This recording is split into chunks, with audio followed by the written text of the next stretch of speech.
Mortal Kombat. Kombat, and Suicide Squad in August. Like, I mean, only other movie that they had that I'm really interested in is Dune, and I thought they had pushed that all the way back to next fall anyway, Yeah, I think that. because it's not really a summer kind of movie. It wants to So be in the desert when it's all hot. You know what I'm talking about? yeah, yeah, exactly.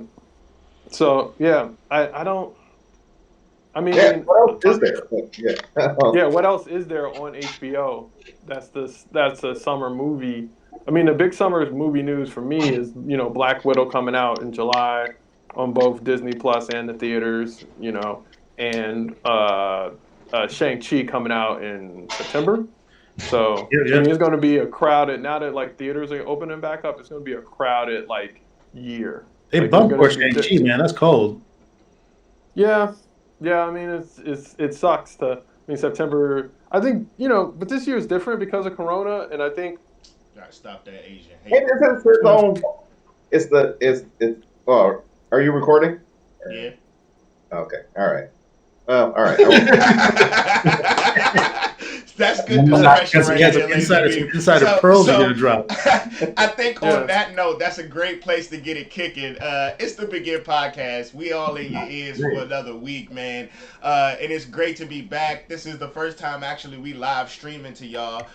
So anybody who is following this channel, I think there's not many yet, but you will. Begin_Catalyst for those who don't know. On Twitch. We'll be on more platforms very soon. But we're going to get to talking about some cool, nerdy stuff today. Today's topic is the Justice League Zack Snyder cut. And I am your faithful host, Catalyst. I got the whole crew with me, as you can see by all of the little squares here on the screen. Right next to me, I got... Corwin and Blurred. Yes, sir. And then right after him, the one and only... Yo, what up, everybody? It's the one and only Force. Just hanging out here, ready to get into this movie again. And then after him, I got B. yo, what's up? It's your boy Double Black in the building, ready to kick the nerdy stuff for your ears. What's up, people? And last, but most certainly not least, we got... Oh... He's out. just got dropped. That's what we He got. got dropped. Last, but most certainly. Oh, He man. He coming entrance, back though. right now. He coming back Um, right now. Listen, He wants to do a dramatic entrance. Oh, that's fine. That's great. Dramatic interest. So, last but most certainly not least, the back end of the podcast we got. It's Laser Beam of the Man of Steel's Upper Lip Revenge. I'm coming at you. That's crazy. That's crazy. So, technical difficulties happen. I don't have 6 satellites like Batman. So, in this instance, this is how it works sometimes. So, like I said, we're going to talk the Zack Snyder Justice League cut. And most people have already seen the first one, and a lot of people have seen the second one. We normally do a synopsis, but I think this time around the better way to kind of approach this is to talk some of the larger differences between the first and the second, and more importantly, how this even came about, because it's not very common for a film to get a larger director's cut that's widely released as its own entity. You might get a DVD with the extra version or something like that, but this is a little bit different than what you typically see in cinema. So I'm gonna let the crew kind of dissect things here, but that's what we talking about today. So what you guys got? Man, I'm telling you, this is just the weirdest time to be a fan. It's like you never would have thought it's like if you saw Daredevil in when was that, 2000 or something, like, man, that could have been a cool movie. Then 3 years later, like, no, I'm going to make the real Daredevil. It's totally different. It's like, But with the same people. yeah, the same people, right. It's just, Mhm. it's just insane to me that whole project got made. I'm kind of glad that it did. Just for my own peace of mind as a DC fan. Also later on, I want to talk about the character of Cyborg, because I think that's an important difference in this film and how that character has been handled in media, and then the different takes on him. But I just thought it was just the idea of it being made is pretty incredible. That's a story in itself. Yeah, so it kind of, it starts, in like comic book nerd pop culture world as like almost this mythical story of, with the backstory is, they made Man of Steel. Zack Snyder came in with DC. He was going to be the architect. They made Man of Steel. They made BVS, Batman versus Superman. They made Wonder Woman, and then they were like, "Yo, we're going to make this whole Justice League movie." But principal photography is done, which means the set shooting is done, and then they're moving to just the digital stuff and like a few pickup shots. And then he has a family tragedy where his daughter dies. His daughter commits suicide, and he decides to take some family time and step away from the project. And they bring in Josh Whedon, who is famous for Buffy, Firefly, the first two Avengers movies in Marvel, to kind of like come in and save this whole project and bring it back. But then the movie comes out and it's this kind of Frankenstein. It has the dark Zack Snyder tone, but the campy, punchy Josh Whedon stuff, and so it doesn't really work. And the movie kind of lands with a thud, and it's not a box office bomb, but it didn't do Marvel money. I always famously say it. Black Panther made all the Justice League money in 3 days, so that tells you how successful that movie was. Yeah. And then, does anyone else want to talk about like the fan and the fandom and the stands? Oh yeah, and all well, that stuff.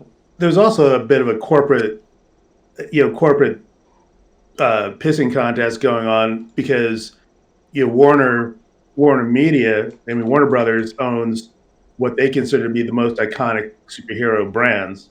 They have Batman, Superman, Wonder Woman, and the Flash, and the very fact that Superman movie is getting its ass kicked by like Ant-Man is just unacceptable, and or like Black Widow. I'm sorry, or Captain Marvel or Black Panther. These are really, as much as I love those characters in those movies, those are really kind of C-level characters at best. Especially a character like Captain Marvel, who nobody outside of nerddom would know. Like the average Joe on the street knows who Superman is. Knows who Clark Kent is. Nobody knows who the fuck Carol Danvers is. And you're telling me that the very idea that a Captain Marvel movie is going to outperform Wonder Woman is just insane. So I think that's the kind of background and the context of how the changes, how Joss Whedon came in and how that first cinematic, the first release was made, is that the suits came down, saw what Snyder's vision was, and just had a heart attack. They're like, it's like, we need, so like, bring him an Avengers guy, bring and there was already rumblings before Zach had the tragedy. There was already talk about this going well because he had put out Batman vs Superman, and the feedback for that, while it did well, I guess, at the box office, it was a weird vision where we were, the Martha thing, the whole thing. It's a very particular vision that some people really love, but it's not mass appeal. It really divided the fandom, is what it did, and it was like, Laserbeam will tell you because of his movie theater sort of experience, but you have a film where like the general popcorn audience, who just like you said, the average Joe who just likes Batman, who just likes Superman, like love those movies. But the hardcore nerds who like know the material and were just like laughing at this Martha stuff and like this Teenage Mutant Ninja Turtle Doomsday and this like like cotton candy kid Lex Luthor, and those are the people who go to see a movie like 5-6 times and stuff like that, and buy the toys and buy the toys. And so like it really, you had like this like pop culture thing where like the masses liked it, and so it had the financial success from the masses. But and so like, because what really came out, the really deep dive and like the real tea, was that, as tragic as his daughter's death was, he was legit fired from the project because he wasn't making that Marvel kind of money, and his vision was seen as too dark. And like, Batman and Superman are supposed to be characters that even like your grandparents like and your grandparents love because they grew up with these characters in the 50s and the 60s, and like it drove those people away because the vision was too dark. Batman was killing people. Superman was mopey. Like, those kind, like, it wasn't that four quadrant hitting all the different age groups and stuff like that. Like the Marvel. It appealed to a very particular group of masses. And again, those people go see the movie once and they're just like, I'm a huge Batman fan. I'm just like, okay, whatever. Name 5 comic books that Batman is like, name 5 guys who've written Batman or something like that. Those people don't know that stuff. And so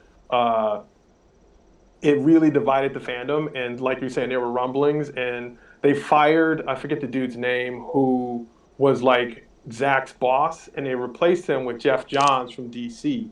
And Jeff Johns, like, he was like, I'm going to save this by getting rid of Zack Snyder and bringing in Joss Whedon, and everyone will think I'm a genius. Because if Joss Whedon can do that with the Avengers, he can definitely do that.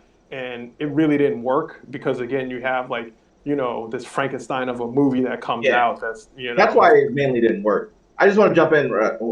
Exactly. That's why it didn't work. Because this is like DC, Warner Brothers, whatever we want to call them, did this again with James Gunn, when Marvel, when Disney let a director go, they let Joss Whedon go, and they're like, well, we're going to snatch him up, and he's going to bring the Avengers money and save Justice League. And they've done the exact same thing with James Gunn, of like, he got fired for technically like 9 months or whatever. Like, we'll gobble him up, and he'll make a Suicide Squad. Like, the only difference is James Gunn got to like fully realize his vision for Suicide Squad. It's his own movie, whereas Joss Whedon has been told to like Frankenstein up what Zack Snyder did, and so that's obviously going to be a failure. And one last thing that I inside knowledge that I have on this is that Joss Whedon needed more time to like do stuff. Again, he put himself under the crazy ticking clock because they said this movie has to come out by November of 2017, like the holiday season of 2017, for their all these bonuses and stock and options and stuff for Warner Brothers movie department.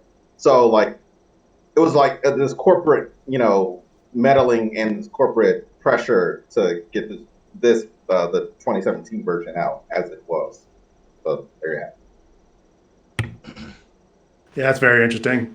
Yeah. So like that's like from all the like digging around on the internet and like looking at different things I've been able to cobble together. And then what you have is but there are enough hardcore people, and the internet being the internet is like, if you used to be like the lone person in your town that liked one thing, you were just that lone person who like, I like G.I. Joe comics, I think Transformer comics or whatever are great.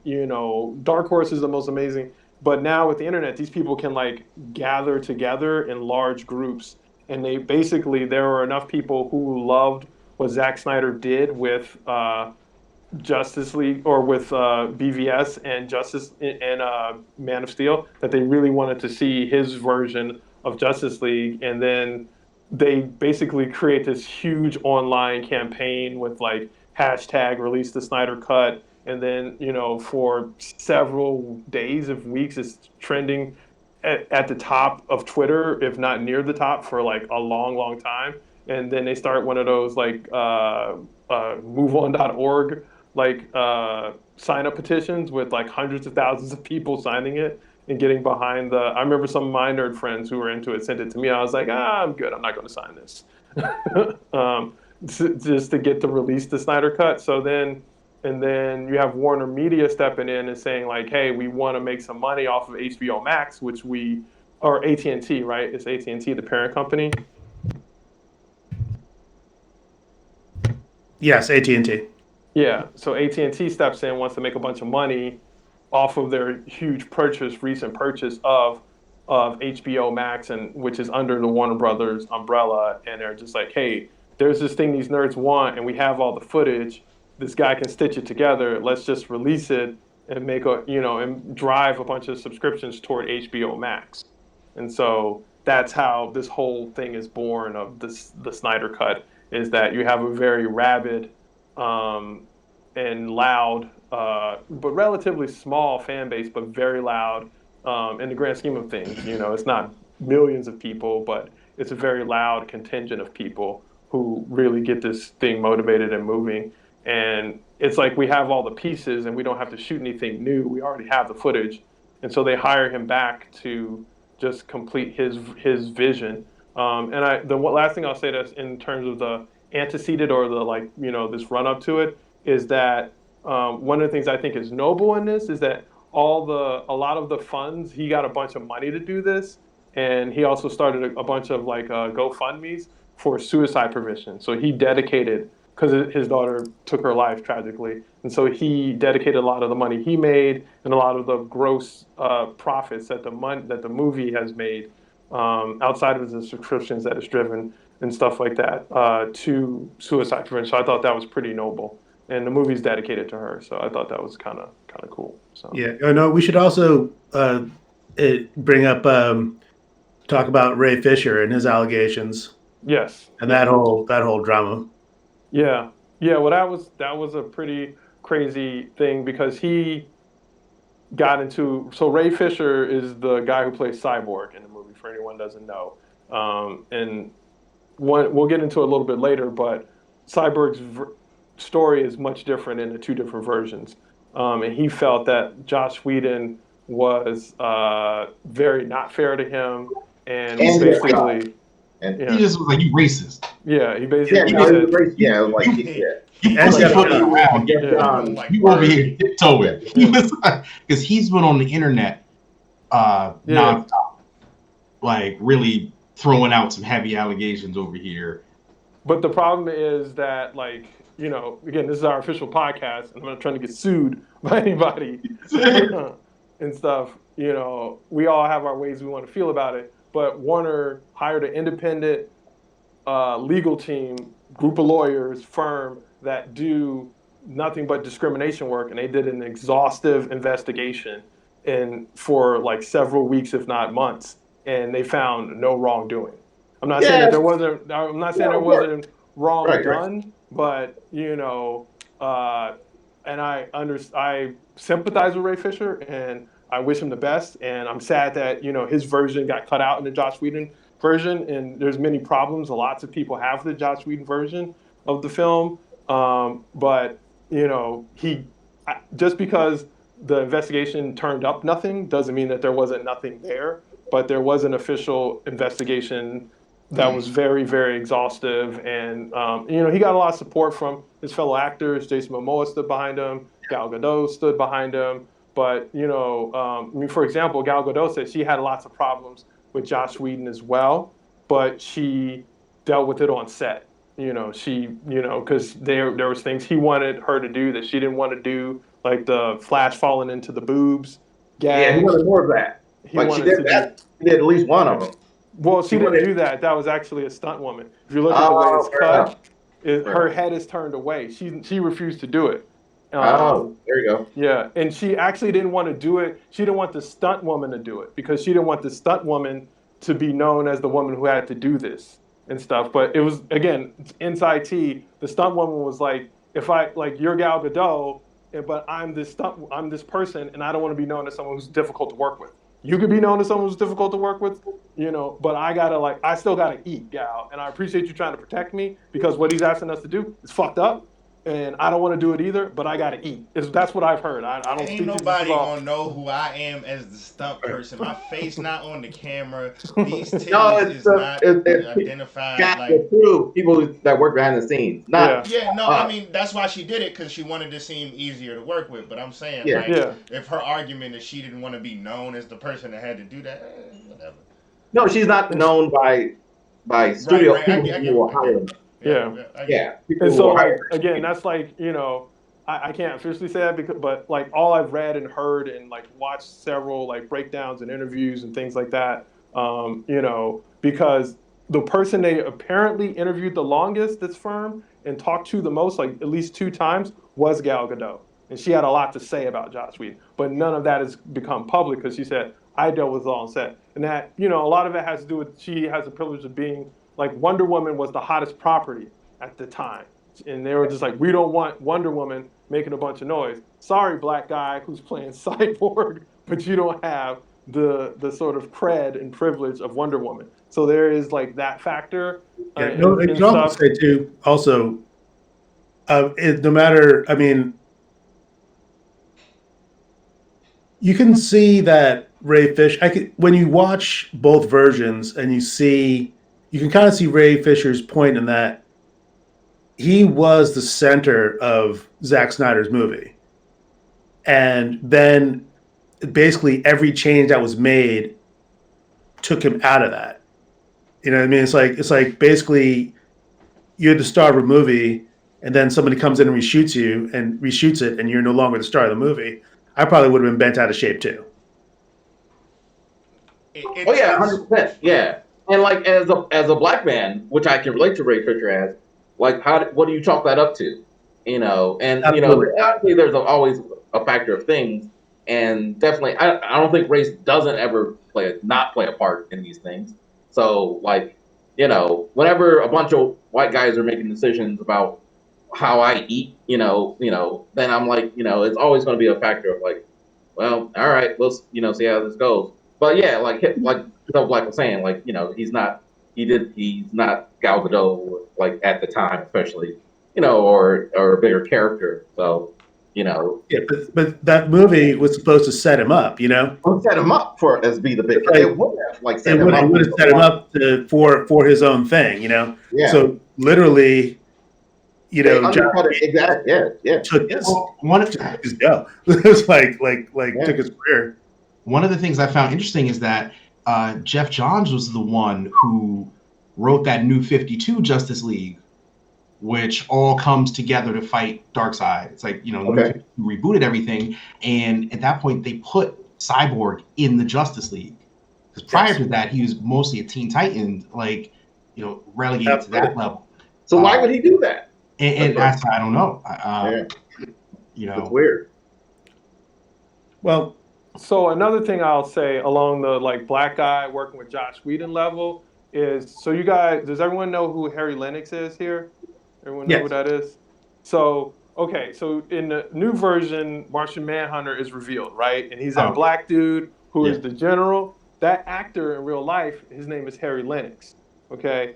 And they also, the like investigation also talked to him, but he came out very publicly and went on record in the Hollywood Reporter backing up Joss Whedon, said he was never racist to me. I never found any. And Harold Lennox has worked with Joss Whedon on like 2 other projects. He was on Dollhouse as a major character on that show Dollhouse for like a season. Just be him covering for his boy, And so like there's lots of pieces. And so Harold Lennox was just like, he talked. His interview was very interesting because he talked about how he's had to change who he is to a certain extent to exist in Hollywood. And what he meant by that was that, like, I'm a large black dude from the south side of Chicago with a baritone voice. So when I walk into a room, people tense up. And Joss Whedon was one of those dudes who never tensed up. He always let me be who I was.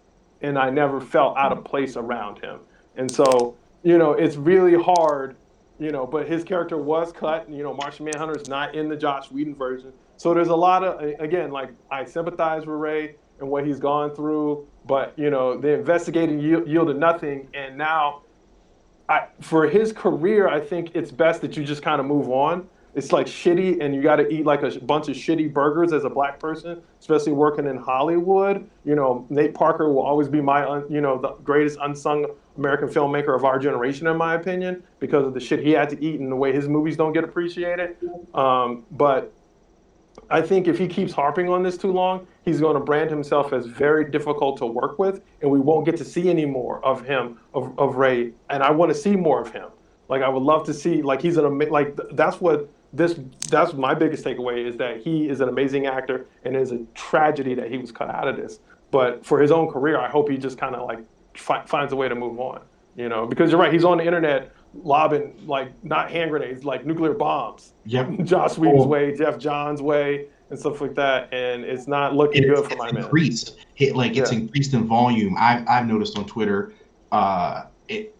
since the Snyder cut got released too. You know, like he's leading up to it. It's like he's that whole, you know, wait and see. And like you said, it is a shame. Like it's really difficult as a black man to see that, to know that you have these opportunities and this stuff taken away, but there's also a bigger picture.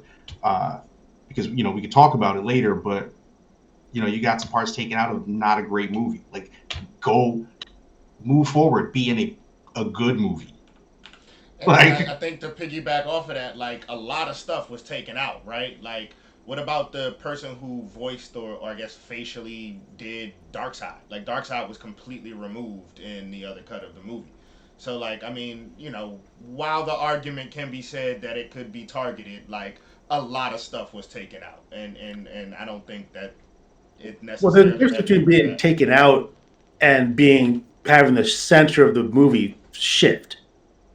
You know, Yeah, like literally being the star. Like in one version, you're the star of the movie, in effect, Mhm. and in another version, you're not. Right. That's a big difference than whoever voiced Darkseid, you know, they did all 80. They don't, you know, they're Yeah, like I mean, that. and I to get it, Ray, but I honestly, coming fresh off of watching it like a few hours ago, like I didn't take Cyborg as like the central part of the story this time around. He was bigger, no question. He was much more We integral. disagree, but we'll But get like I into don't it think like it was like a central point of the story. You know, like yeah. yeah, Well, he's the point of Right. view character. Nothing happens without him. yeah. Like he has to do everything. He can't. Like he has the mother. You know, well, we want not to get. Well, everybody knows the story. Like Yeah. he has the mother box. You know, he in his closet. It's he's in his instrumental in closet. bringing Superman back. He's instrumental in bring destroying the boxes. You know, he's like in this version, he's a literal god. Plus, he's the only guy who has a character arc. You know, he starts out a reluctant guy. He's dealing with his father, and he has an arc. You know, he starts the movie one place, and he ends in another place. And that other place, he's the character that goes through that has a story. So that's what I mean when he's like the central character, because nobody else in the movie has like an arc. Everybody else in the movie is kind of like Avengers. You know, they're just kind of like, especially for Batman, Superman, and Wonder Woman, they've already kind of been established in previous movies. So they're just kind of like doing their thing to fight, prepare for Steppenwolf. But Cyborg is the only character that has a heroic journey. Or That's that's true. That's really true. And the last thing I'll say on this, from Ray's point of view, like he pointed in I read not everything he put out, but a lot of things he put out. And one of the things he put out was that it wasn't just me that was taken out. He targeted other people of color, and I had to think about it. And I was like, okay. So he also by lessening his story, he lessened his mom's story, he lessened his dad's story. Is true, but he also lessened the Asian guy's story. The guy who's going to become Adam. I don't know that character because I don't know DC. Ryan Choi. But Ryan Choi, Yeah. like he doesn't have a big part, but he's not existent in the Whedonverse at all. That And character. Martian Manhunter and Yeah, and Martian Iris Manhunter. West. Who? Yeah. Iris West, Iris the West. girl that Flash saves. Oh, right. The girl in the car. Yeah, to me that was the most extraneous scene in the movie. I was like, please. yeah. Oh, and one Please. last thing. The last scene in the movie, I've also heard this one last little rumor is that was supposed to be Green Lantern. Not only was it supposed to be Green Lantern, it was Yes. supposed to be John Stewart Green Lantern. Yes, it was. I can pretty much confirm that from what I've read. I've seen several sources saying that it was supposed to be Green Lantern, but the Warner Brothers put a very tight leash on Zack Snyder when he made this, and the deal was no new footage. Like you can't you can't bring another actor in because, and they definitely said nothing with the Lanterns because they want to do their own Green Lantern Corps movie and stuff, and that's probably going to center around what's the white boy, Kyle Rayner or The hardcore one, Hal Jordan. Guy Jordan. Gardner or Hal yeah, Jordan? yeah. This is going to probably center around Hal Jordan again, but they're doing a Green Lantern Corps movie, and they were like, you can't have the lanterns in it. So they had a stand-in actor do the scene and the dialogue back in like 2016, 2017, and what he was able to do is digitally make it Martian Manhunter, but he couldn't shoot anything new. And so, but yeah, it was supposed to be Hal Jordan, like coming to, not Hal Jordan, sorry, John Stewart coming to talk to Batman and being like, you just like, you didn't stop this guy, you just pissed him off, and now he's coming super hard, and we're here to help. Now I would assume that means major like Green Lantern characters because there's Lantern Corps like flying around in the movie and stuff. Yeah. Like that. It was gonna be John Stewart, the one that the Green Lantern from Justice League that most people who know Green Lantern, In the like last 20 years, yeah. Yeah, for sure. But I was just saying, like, if they didn't let them use it at all, like, I saw multiple like references to the lanterns and people flying around using lantern rings during the movie. Yeah. Right. Yeah. Without, So there was like no new lantern stuff, like, and no specific lantern. Like that's I think was the main thing. No specific lantern. Like no like Kilowog or Sinestro or any name known lanterns. None of that stuff. Could pop up or something like that. So I mean that's one of the reasons why the movie's in 4:3 is because like they couldn't like spend a bunch of money on the effects anyway to like make it the traditional 16:9 letterbox. I don't know if you guys noticed that, but yeah, it's in like the old TV format of 4:3 and stuff. They give you a BS little like blurb at the beginning that says it's for Yeah. artistic vision and purposes. Yeah, because they would have probably had to cut a bunch of stuff out. Because that's how like cameras like unless they're special widescreen cameras, that's how cameras like shoot things and then they like change it, in After Effects and in post production and all that kind of stuff. So, yeah. But so yeah, that's the before. That's like everything that's like kind of led up to this with, him walking away, Joss Whedon coming in, all the stuff with Ray Wise. Is that the guy's name? No. Fisher. Ray Fisher. Sorry, Ray Fisher. Oh, that would have been awesome if it was Ray Wise. Yeah, it would have been awesome. Yeah. Ray Fisher and all the allegations and stuff like that. And brought but all the fandoms coming out and bringing the movie. And so now it's out. We've watched it. What are for each people? Let's go around the horn, as they say, and everyone do one or two things that they saw that was different that they either liked or didn't like. I'll start with Catalyst because he's the freshest. He literally just watched it. Yeah. So I just finished. I watched it in 2 different sittings. So I would say the biggest things that changed for me is I was telling some people in my place of work is that the first movie, there's no instance where you ever have to take anything serious. I feel like the plight doesn't feel serious. I feel like the way that the movie shifts the story from like being a huge like world-based plight to having Superman just come and negate that immediately like totally makes it a joke and stuff like that. But this movie, like the Snyder cut, there was no instance where I felt like I didn't have to take it serious, if that makes any sense. Like there was always some weight or magnitude, which automatically made it a better watch than the original version. Not saying that it made it a great film or anything, but it kept me compelled enough to want to watch and see the rest of what was going to happen. Especially, once again, like I don't think it was the central point, but Cyborg Story was cool to watch. It was well acted. It was, definitely integral. Like, had, a large majority of those scenes been in the Whedon cut, I think there would have been more coherence to the story.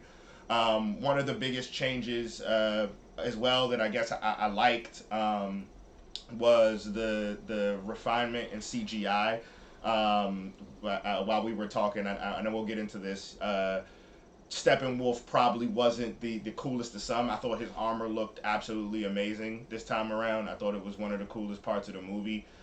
Most specifically that sequence where all the arrows from the Amazons hit him and he just like clamps down with the blades and they all break into pieces. I was like, all right, that's cool. And I guess, one last thing I'll kick in is, while they were different, I don't think they made much of an impact on any of the quality of the film because they were still bad.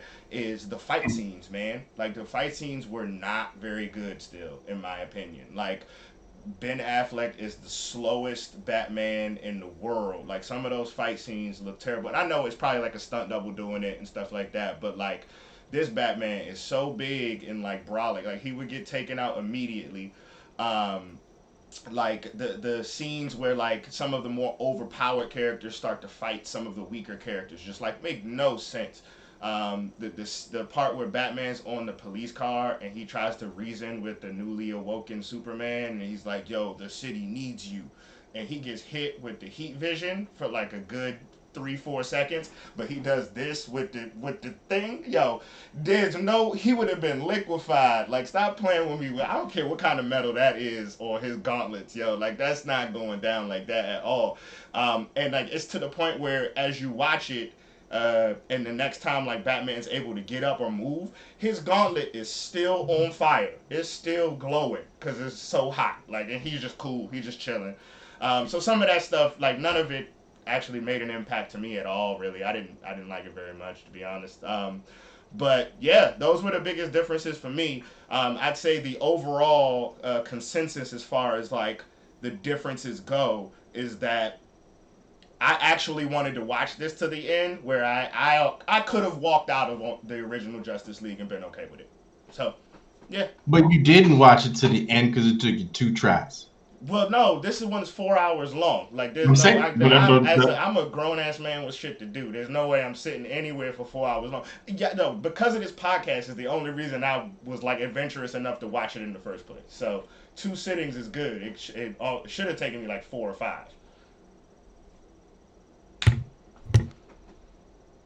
You got Corwinder. All right. I think the biggest difference for me was a lot. It was Steppenwolf. I mean, a lot of and as a character, because in a lot of superhero movies, what really makes or breaks the story is the motivations of the villain. You know, you could have like if you take a movie like Black Panther, which we were talking about earlier. You know, everybody remembers Killmonger. He's an epic villain, an iconic villain, and that you or Dark Knight's Joker. You know, that's something for the heroes to go up against. And in the Whedon cut, Steppenwolf was just kind of like I don't even know why he was there. It's like, mother, I hear you. You know, it was the yeah it I didn't really understand why he was doing what he was doing, and in this version, you know, you understand why he's doing what he's doing, and it sets up the threat. He has an actual arc, and he you know with so anyway that's the difference. You know, Steppenwolf is an actual character with an actual arc and a motivation, which makes him more compelling villain, which makes it a more compelling story and therefore a more compelling movie. Yeah. I think for me, the biggest change also was the take on the heroes themselves. While I think this movie, and I'll talk about later, like suffers from too much exposition, I think they did try and give at least each of the characters a little more motivation and stuff behind it. You know, we already talked about how Cyborg has a different arc, but I think the way they treated Flash was a little more like the Whedonverse one was very like they tried to put Spider-Man in a Flash suit kind of thing, and they still kept some of that, but they gave him they expanded some of his powers, that time travel stuff. They showed that he was working on a level outside of all of the other heroes as well, like people are existing in one physical space, and the Flash can transcend all of that. But he has to fight the urge to do it because he could break something. And I thought that was pretty big, and it was a nod. You could see that they were trying to do something with that Flashpoint and stuff like that. And again, with some of the other heroes like Batman, a big peeve for me for the Whedon verse was that scene where he goes to recruit Aquaman, and he acts like he in the Whedon verse. He doesn't know the language, but in the Snyderverse, like he starts speaking back, and I was like, that's the Batman. Like Batman would know this language because he would do his research. And so I thought like the way Zack Snyder treated the heroes, at least showed a little love and attention to the heart of the characters. You know, the introduction of Woman was dope. You know, gave her a little more emphasis and showed that she was here to protect people, like when she talks to the girl. So I just think like each person was given a little more love, and for me that was huge. Doesn't make it great, but it was huge. I'll jump in next. So yeah, I mean, I guess the biggest thing that I enjoyed the most that was different. There were several like little things, but that were some were better, some were worse. But the most thing that I enjoyed the most was Cyborg Story. Like seeing his story. Like I mean, I really feel for Ray Fisher. Like I was saying earlier, I really enjoyed because watching the. I mean, I watched it in two sittings too because like I was just the first half of the movie. I was like, it's the same movie, just slower. It's just more scenes of them walking, more scenes of like the Amazons like walking up to the mother box, talking about the mother box. I'm like, okay, why do I need this? With worse music. Like I was like, the music is actually worse in this version. And so that was one of the things that was my very favorite part was every time Wonder Woman would come, it'd be like that. Oh, yeah. like, oh shit, son. Yeah, so well, like I watched it with my girlfriend, and she was like, Wonder Woman's the only good music in this movie. I was like, yeah, exactly.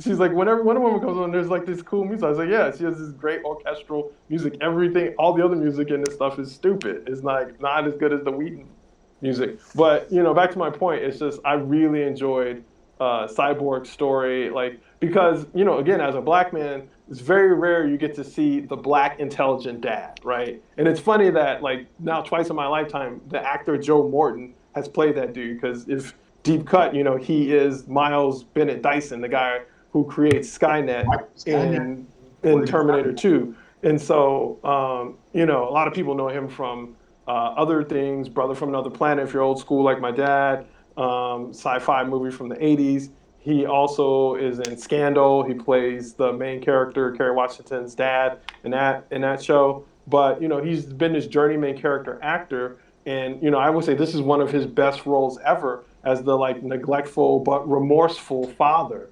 And like, you know, driven science. You don't get to see the black guy as the driven scientist guy, right?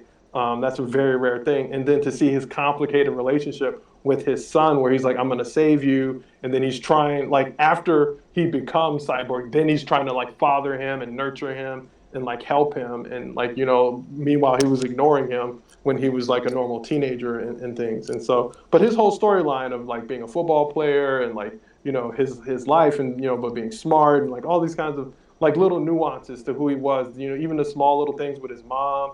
Like I felt, you know, really like Core Winter said, he was the only one when you really think about it who has an arc. Like so many, like one thing Zack Snyder that is true all the way through, he said it back in 2016 when he was like, when I'm going to make my Justice League movie, Aquaman is going to be Wolverine just with a trident. And that's like Jason Momoa, that character has no arc. He literally just shows up and says, my man, and just like punches stuff. And he kept nothing. He doesn't do no purpose at all. He comes and holds some water back for like a quick 10 seconds and then just lets it go again. That was I was like, yep, that's awesome. I was like, you could have just kept holding it, but yeah. Yeah.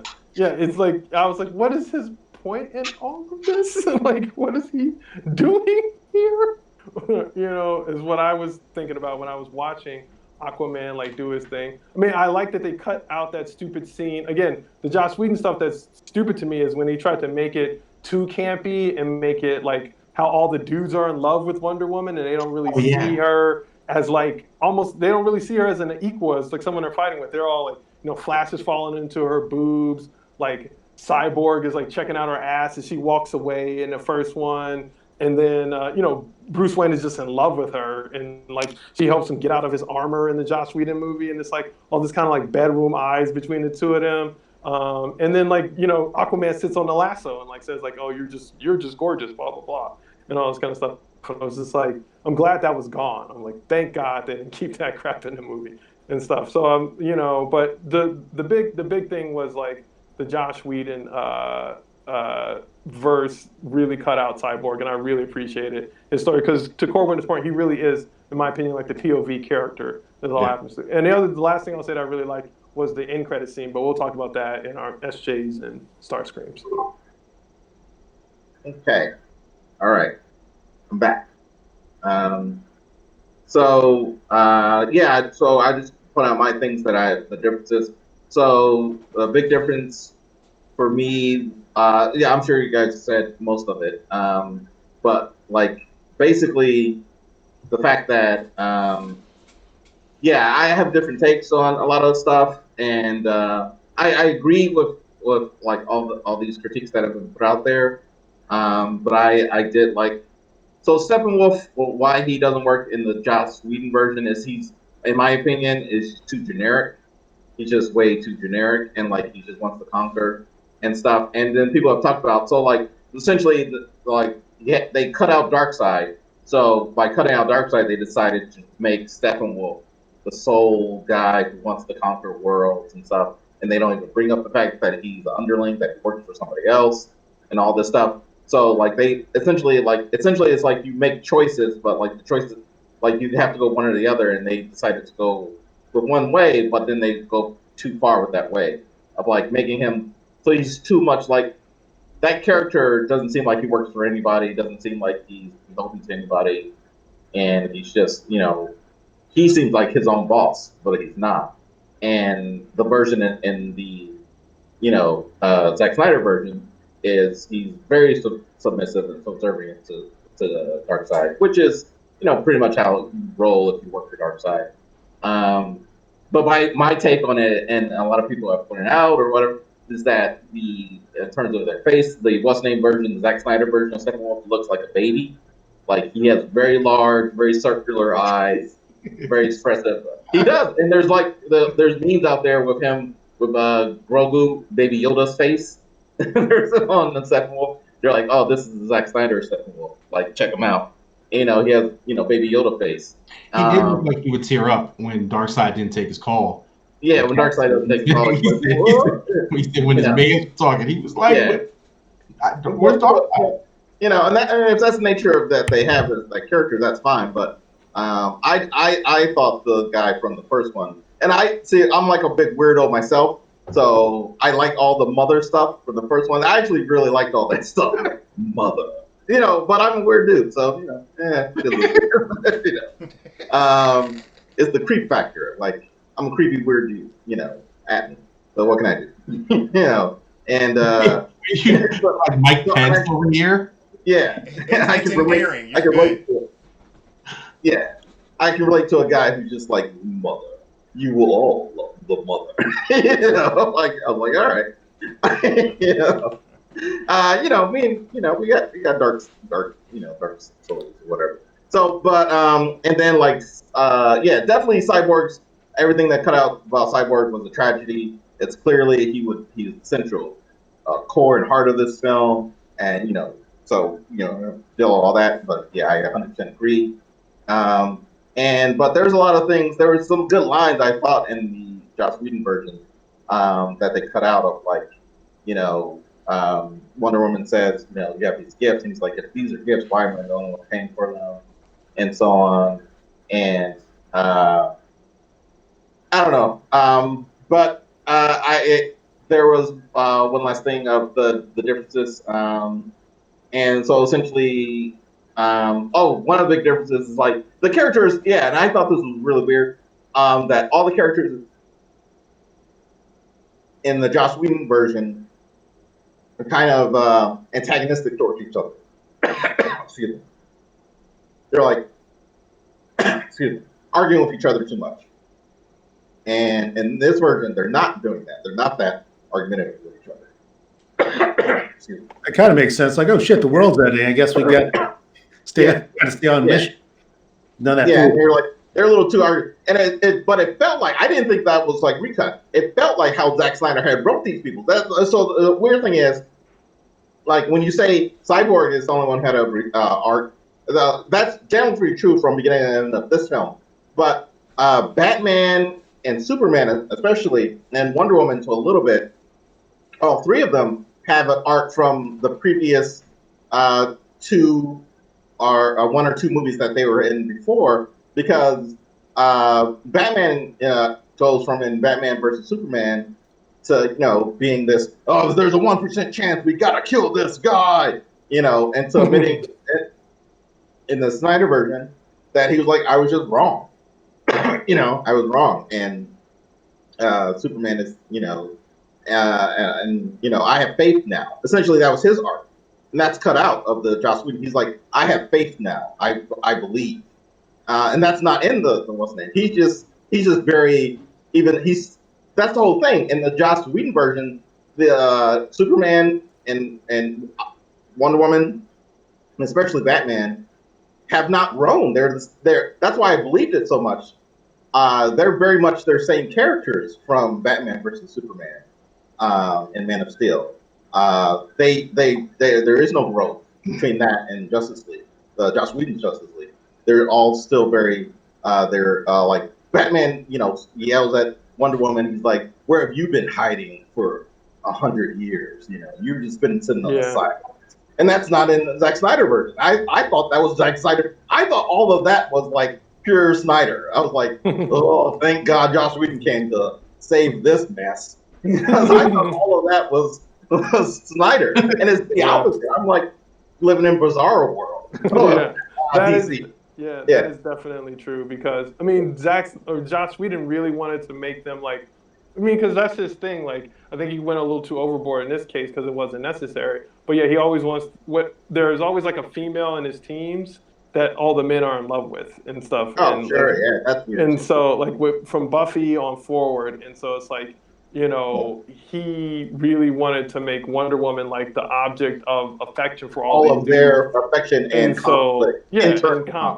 So he's like yelling at her, and then he throws Steve, whatever his name is, at her, and then she punches him and stuff in the Whedonverse and stuff. And so it's just like, I'm glad. Yeah. And like you, I thought that was Zack Snyder, because I was just like, this feels like how they were in BVS. Right. So yeah. So I assume this was originally Zack Snyder stuff. But it's interesting to see that I was wrong. We were wrong. That it was actually that was Joss Whedon who put that in there. And Zack Snyder actually. I mean, I guess it's like a 5-picture arc, but he had an arc for these people. Yeah, exactly.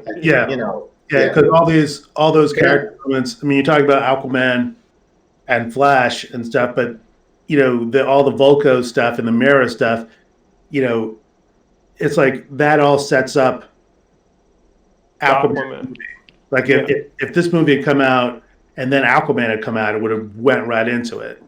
Yeah. And the same thing, it's like setting up a Flash movie. That's why kind of Cyborg is a POV character, because all the rest of the characters are kind of already on an arc and they're getting set up for their next thing. Yeah. So the movie's setting up Batman for his next thing. It's setting up Wonder Woman for hers, Superman for his, and Aquaman for his, and so that. Yeah, for sure. Yeah, I mean, definitely, like, one of my favorite lines that they cut out was the save one line that Batman. Yeah, that's mine too. That's my number. Yeah, when Batman is coaching Flash. Yeah. When Flash is just like, I don't know what to do. You guys are heroes. I just kind of like, I don't fight people. I just push people and run away. Yeah. And, I've never been in a fight before. Yeah, Batman's like, save one. We'll do the fight. You just save people, and And I think that's great. I don't think that should be cut. Zack Snyder should be like, that's good. Keep that, but he's like, I won't keep anything from the Weed. Yeah. So let's kick off some SJs and Starscreams here. Let's I guess keep the rotation the same. I guess I'll go first in this department again. As far as the movie's concerned, I think it was infinitely better than the first time around. The Snyder cut is way better than the Whedon cut. With that being said, the Whedon cut was so bad that puts this movie squarely in the mediocre range of films. It's very long. That's a big problem for me. It's so long. It probably would have done better as like a mini series. You know what I'm saying? Like 3 episodes in a mini series, cut them like all an hour and some change long. You know what I'm saying? And let's call it a day. You put chapters in this motherfucker anyway with the Times New Yeah. Roman text to break up the movie anyway. So yeah, on top of that, I feel like a lot of it is still quite a bit jumbled, and because it's so long, you tend to kind of lose some of the focus from some of the things because they jump away from one thing for 45 minutes and then come back and let's talk about this again. Um, as I said earlier, some of the combat is very stale. Just doesn't do the justice, I guess, to the characters to me, in my opinion. Um, the dialogue as well as some of you guys have even hit on, I think was a little bit more boring, like a little more gray than the original film. So I wish some lines were left in from that original film as well, and they kind of met halfway. With all of that being said, I'm like really happy that it got made because now I don't have to be like the biggest hater on Justice League in the world. There are some redeemable factors and some things I can talk to people about. I'm widely known at work as the hater on Justice League, and I get into it on a consistent basis. I'm known as a hater of a lot of things, but Justice League is one of the most notable. So yeah, I thought it was a better experience. Still not the best experience. I'm glad I watched it at home because there was a lot of bathroom breaks, and I needed to pause and stuff like that.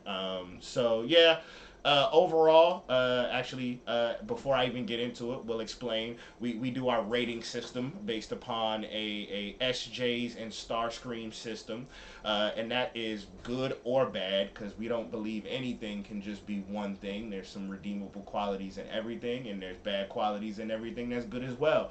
So SJs represent everything that's good, especially in the black community. We talking Stoney Jackson, Sam Jackson, a lot of Jacksons, a lot of S's and J's and things of this nature.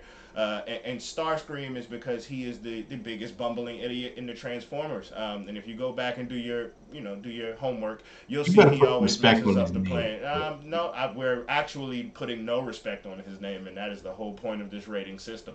So Starscreams are bad, and we rate in both directions. So with that being said, I'm going to give the movie. I want to say 2.5 SJs because there's a lot more to be said about this movie that was good. I'm pretty sure my first time around I might have given it like 1.5 or 2. I'm not sure. But I'm still gonna give it, 3.5 star screams because it wasn't the best experience. I don't feel like I wasted my time, but I feel like I could have spent it better if that makes any sense.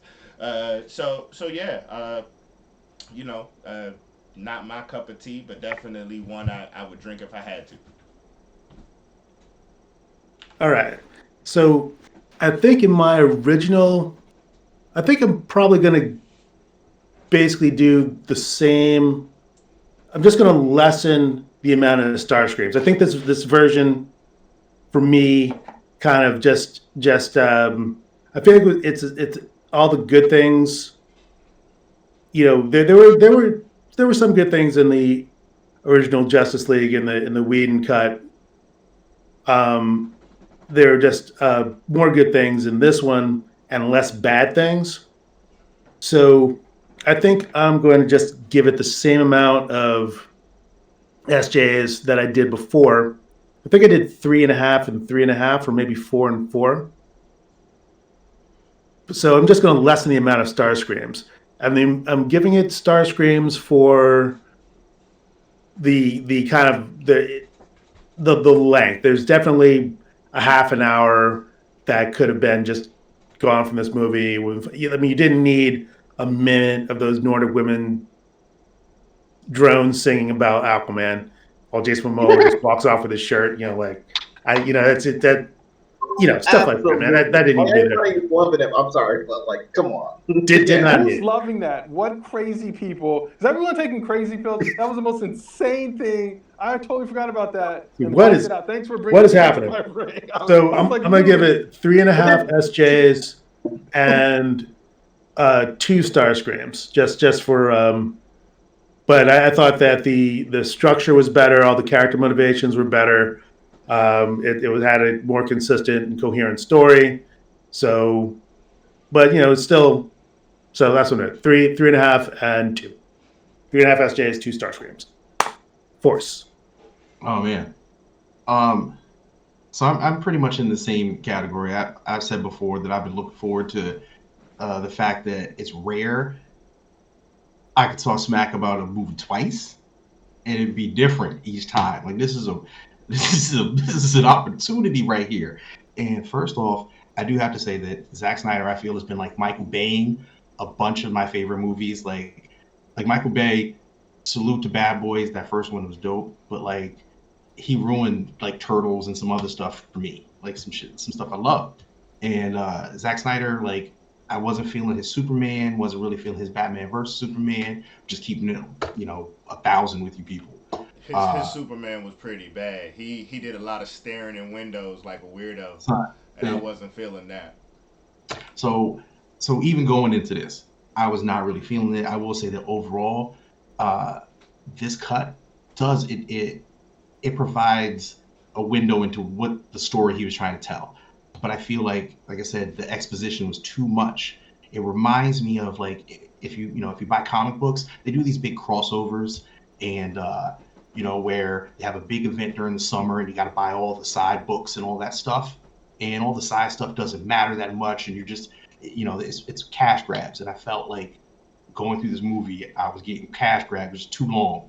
It was just too like I was like, I don't need to see the Flash grab the glizzy out the air and then feed it to the dogs. I didn't need that. And if you don't know a glizzy, that's a hot dog. Catalyst, he'll one up, right? Yeah, yes, it is a hot dog. Why? Well, hold on. Why me specifically? Did you? You from DC? That's what it was like. I got a damn son. Because like that slang is straight from DC. Slang. But I didn't know that a glizzy was a hot dog. A glizzy is a hot dog. Yeah, son, it's a hot dog. So I learned something today. There you go. Or, so next time I'm in DC, I can be like. It can also be used for gun, but in most instances, it's a hot dog. Yeah. Okay. So cool. So I think that there was a couple things I really enjoyed. I'm glad they kept in that How High-esque grave robbing scene. That's like one of my favorite joints. If you ever see How High, when they like they try to dig up the president, like that scene where they got the Flash and Cyborg digging up the bot, like that for me, it's hilarious. Like, so I feel that I really. No, it was interesting in the Whedon cut. It was like he focused on Cyborg and Flash. Like, why the fuck are we digging up the bodies? And in this cut, he focuses on Wonder Woman and Aquaman, who are kind of like royalty, just kind of like sitting back and maxing. Where really, like, either one of them. I mean, I guess Flash just dug that shit himself in like a second and a half. But he says something about that. So Flash says that to Cyborg. He says, "Yo, we could just do this in like a nanosecond." And Cyborg says, "Yeah, we could." Mm-hmm. And they just start digging again. Right. So Flash brings that up. He absolutely addresses that. I guess trying to be, you just give it the gravity that the scene deserves. And I also like the fact that, like we've talked about before, that they made Cyborg kind of the crux of the movie, whereas in the Whedonverse they really were trying to make it Batman focused. The guy in this Snyderverse, I felt like Batman every other scene was raising his hand, like, I brought you guys together. Like that's all he had. He said, I hit you up online. So for me, it's a fail. I think I may have given it two SJs last time. If I did, I'm giving it 1.5. Whatever I gave it last time, I'm taking a half point off because I had to sit through it again. And just I thought COVID had taken enough from me. There was one little bit they take. And so I gave it 1.5, maybe a 1, depending. And then Starscreams, man, it's a 4. It's just bloated with things. Some of the lines are still ridiculous. Aquaman, my man, is still there.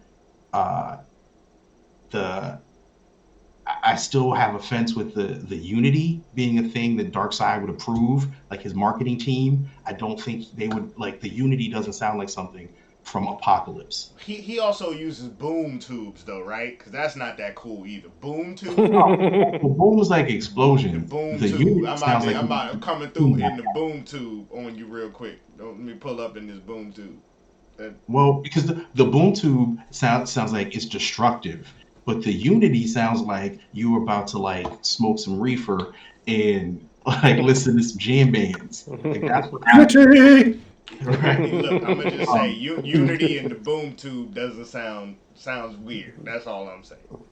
That's true. Agreed. And so Rick James Unity Wing. and here's what I'll say at the end. Like again, it's I was glad to have watched it. I think it was a overall better movie than the Frankenstein that Josh Whedon was forced to put out. Like that was destined to fail. That's what Frankenfilm. But it did take me 4 sittings to watch this movie because I had to like come back and do stuff. And I really, honestly, after watching it, I think they should just scrap all the stuff for the DCEU, start fresh. You know, like we need something else because everything else is tired. Like you said, they have these iconic characters and they're not handling them very well. You know, and that could be another podcast because I have an idea. I really want them to do this like Young Justice thing, but we'll talk about that later. But so that's Rand. This movie wasn't as bad as Deadpool 2. How about that?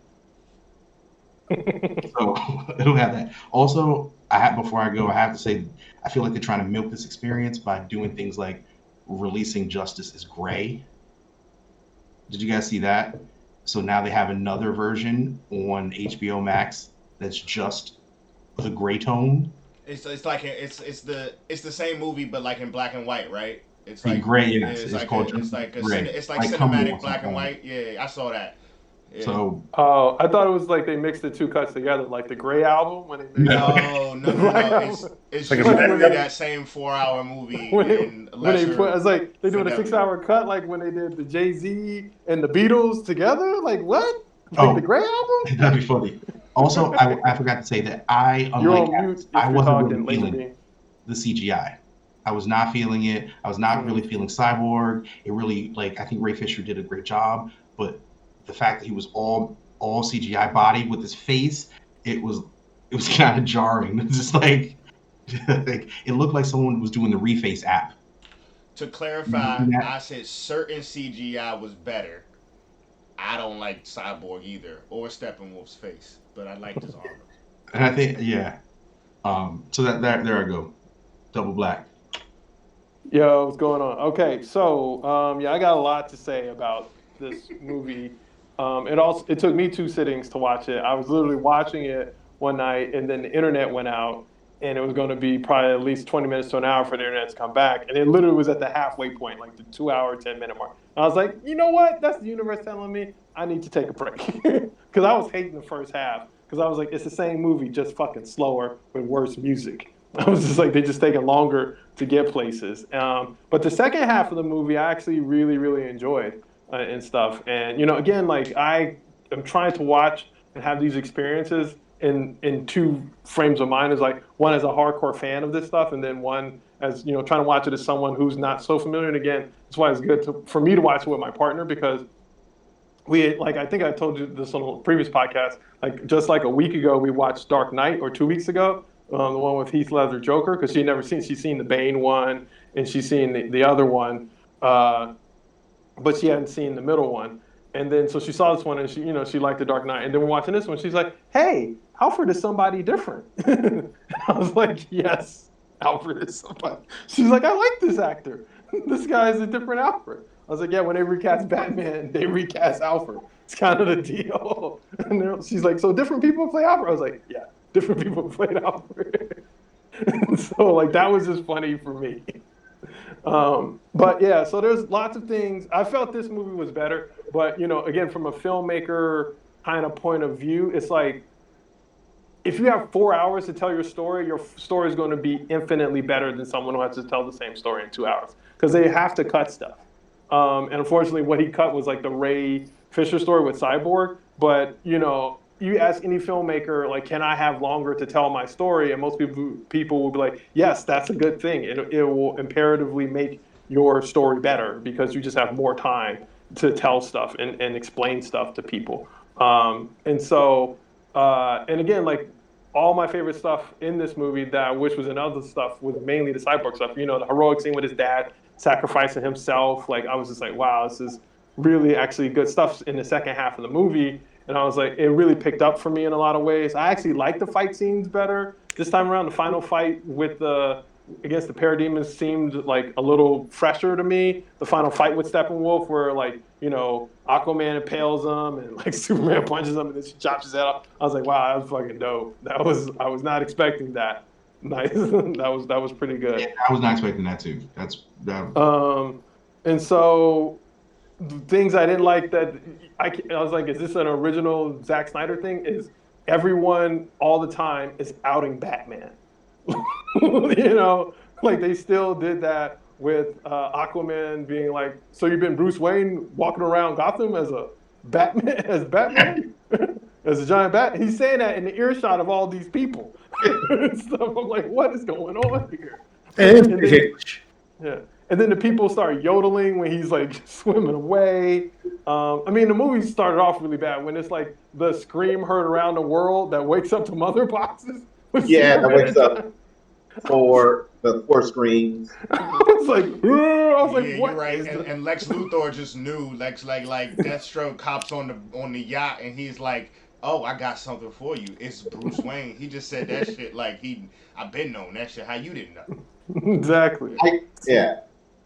And to one of your points, Callus, of like they should have released it once a week. That was their original plan, but because of COVID, like Marvel has become more aggressive in their release schedule, and they like the Falcon because they were originally going to release it in March, like one day a week, because Falcon and the Winter Soldier come out last fall, but they don't want to go up against Falcon and the Winter Soldier, and they know people only have a certain amount of time to watch nerdy stuff. And they're like, if people are going to have 1 hour a week to watch something, they're probably going to choose Falcon and Winter Soldier over Justice League.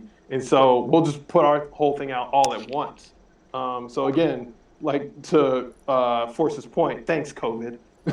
You know, because I would much rather would have watched this once a week because they cut it up in the chapter. They made a decision they basically responded to Kevin Feige. Kevin Feige was like, because they literally had it. They were going to do 1 week in March. And then Kevin Feige was like, nah, we're going to release Falcon Winter Soldier March. And they're like, fuck, all right, we're doing 1 weekend. Sunday is going to come out. Fuck you, Marvel, you fucking assholes. That's literally what happened. So the Justice League really kicked Falcon and the Winter Soldier's ass, though. we'll get into okay, let's get into that just for a quick second.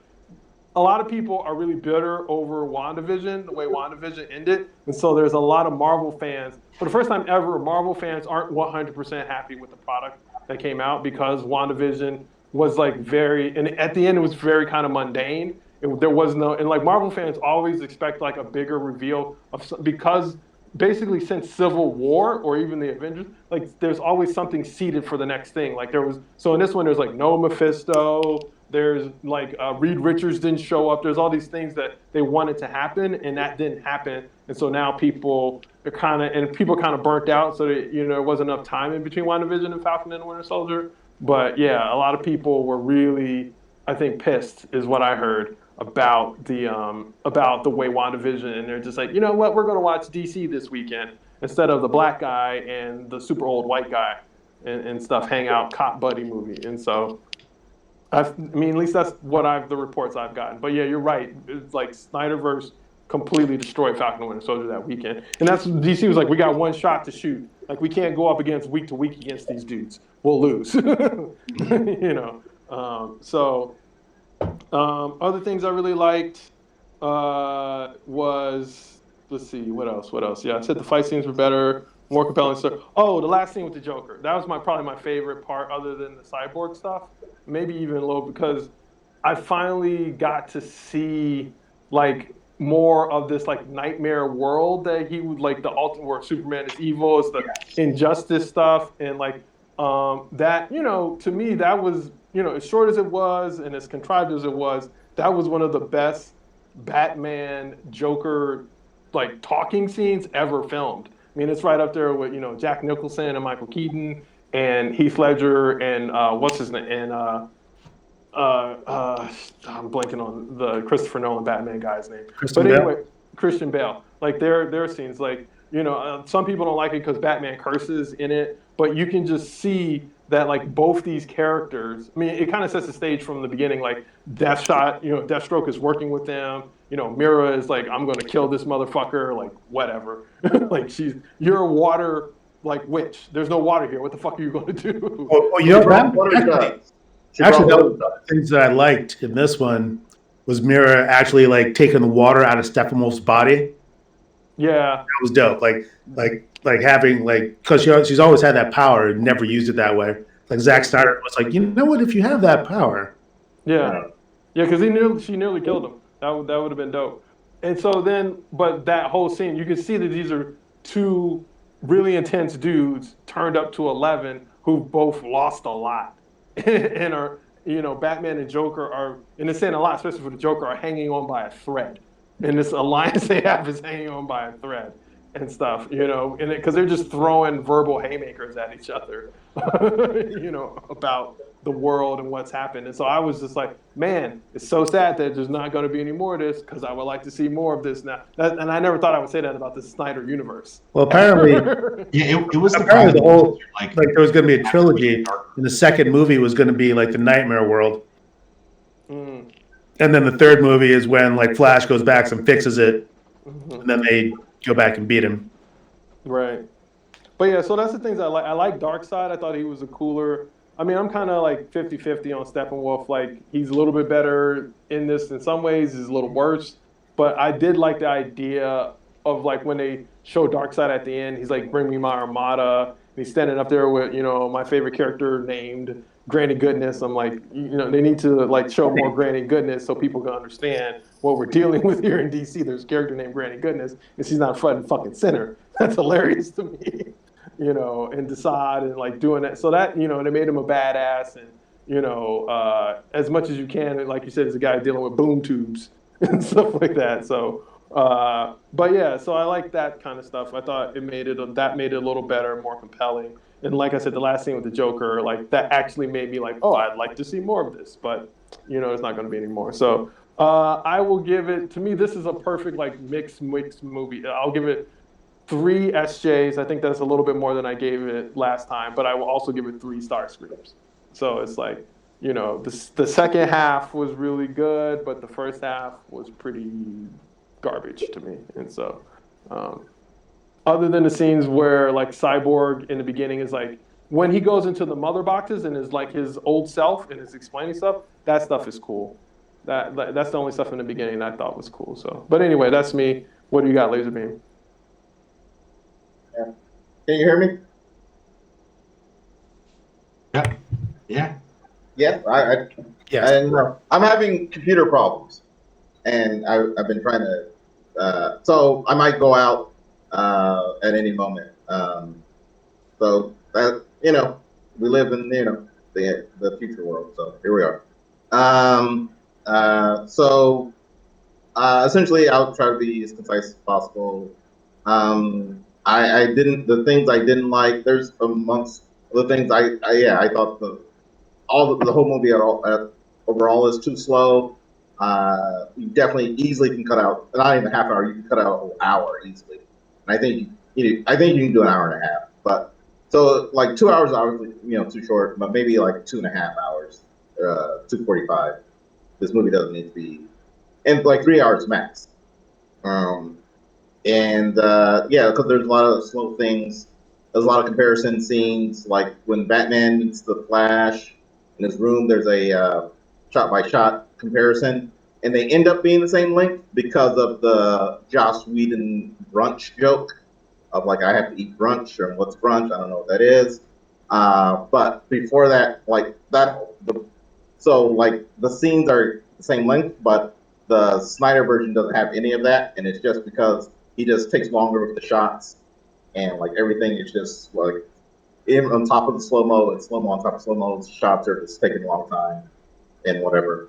And the Nordic ladies were weird, and they smell his sweater. Not only do they start singing, smell it for like a good 10 seconds. It's just weird, I didn't appreciate Zack Snyder's excessive they're just no, it's just not true to the characters. Like I agree with all these improvements. I can't keep my eyes closed to the way he mistreats these characters, and it's such that uh, Wonder Woman, like essentially, he had a big thing with characters being thrown against walls and then there's blood behind their heads because that happens. That's not in the Joss Whedon version, and it happens a lot in this version. And it's just gratuitous violence, and if Americans and like generally Americans are just numb to that. So you guys are like, it's not a big deal. It's like it's gratuitous. It's weird. It's excessive. And especially to have Wonder Woman like so when she rescues people in the beginning scene, she throws like every single one of them against a wall, and there's blood in the back of their heads. She murdered those people. And it's just like their back. I think that scene is done better in the Joss Whedon version. So, and like when she defeats the guy, there's a huge explosion of like she blows out, half of a hallway of a hall of this building. Like I thought this was a museum, but like she came here to wreck, Ruth Goldson, So I was like, okay, cool. I guess Snyder, you did it. She wrecked him, So it's stuff like that that's unnecessary and just weird and violent but still like Cyborg was great. I really liked when he goes into his virtual reality and it's expressed when he's in his he's helping that mom out with kids and stuff and helps her with her life, gets her some money and that kind of thing. She's a good woman, all that stuff. That's a very good scene, and I just like how it's well done. So, all these Joss Whedon jokes are just generally really bad and weird, and like, Batman is like, Superman's like, I thought you didn't like me, and Batman's like, I do not like you. And it's like, shut up, it's just terrible Joss Whedon, and it's not necessary. So, there's the thing of Batman in the Joss Whedon version, is the super quarterback and coach, and he gets Lois Lane. He's the secret weapon is to bring Lois Lane to calm Superman down, and that shows that he's mastermind, and that's not in the Zack Snyder. It just happens to be luck of why she was there and stopped Superman from killing everybody. So. I think that's an improvement. Or whatever. It could go either way. I see the differences there. And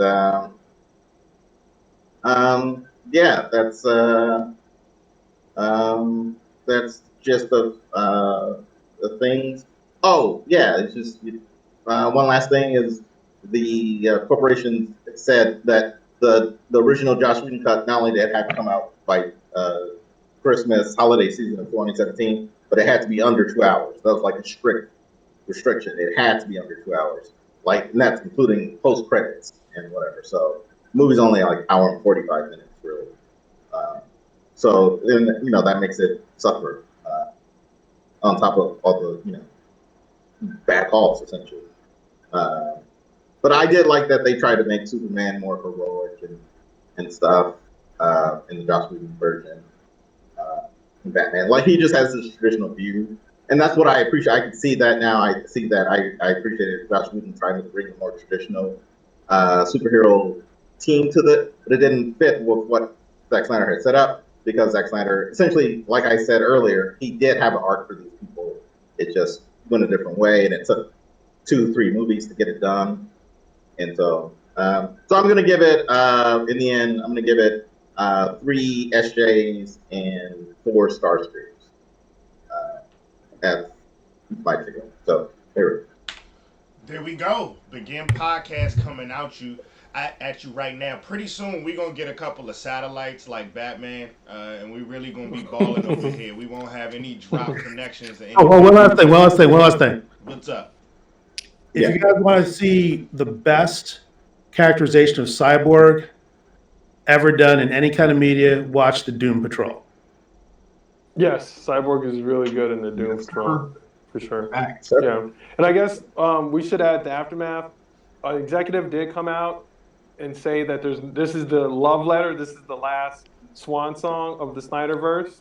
and there's not going to be any more Snyderverse, so there's not going to, because people really want another Justice League. So if you're wondering if there's going to be any more, there's not going to be any more as of right now. I mean, Wonder Woman will continue on because that's very popular. They're definitely making Aquaman 2. They're talking about doing a Flashpoint movie where they kind of try and tie all this together and kill off the Batman, Ben Affleck Batman, and spin that off into another Batman, maybe the Robert Pattinson Batman that they're making now. I'm not exactly sure, but this version, this whole idea of what Snyder set up, is pretty much done outside of Wonder Woman and Aquaman at this point, for all I know. So that's the aftermath of, if you're wondering if they're going to make any more. So All right. So, like, subscribe, comment. Let us know what you want us to do next. Let us know what you guys are interested in or what's coming soon. Also, let us know what you want to, have change or anything like that. But B.E.G.I.N podcast out. Peace. peace.